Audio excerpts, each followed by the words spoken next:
This particular conference in the Lou Farish era would have been 2 years old. And around that same time, I spoke at another Midwestern conference along with human abduction researcher Bud Hopkins.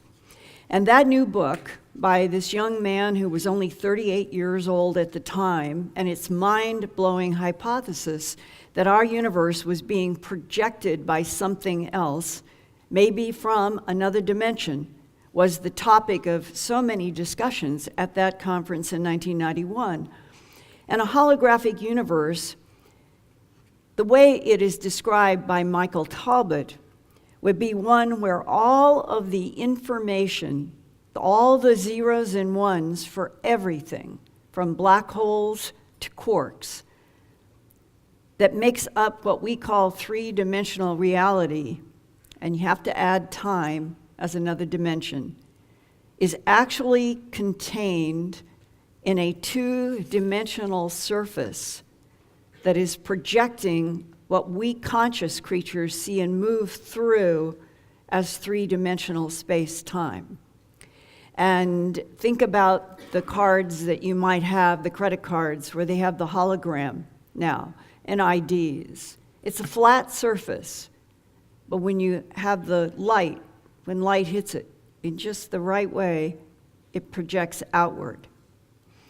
Well, after that conference, Bud and I had the same airline flight back east to New York and Philadelphia, where I lived at the time. Bud and I sat next to each other to talk about some new abduction cases, and he surprised me when he said, quote, "Linda, I'll tell you something confidentially.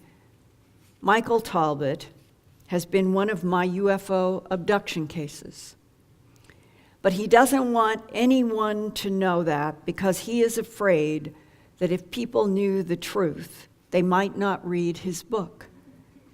And Michael told me the truth is that the entire universe, the entire holographic universe in his book, Concept, that he has written about, was given to him in telepathic downloads by the extraterrestrials who have been abducting him."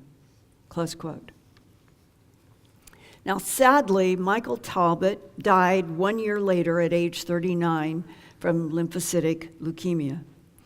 And then Bud Hopkins died in 2011.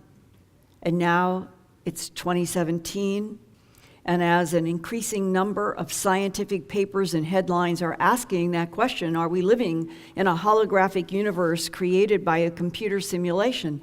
I think it is okay now to say that Michael Talbot's abduction secret that he went to his grave with is that his 1990 book, The Holographic Universe, that you will, I hope, read if you haven't read,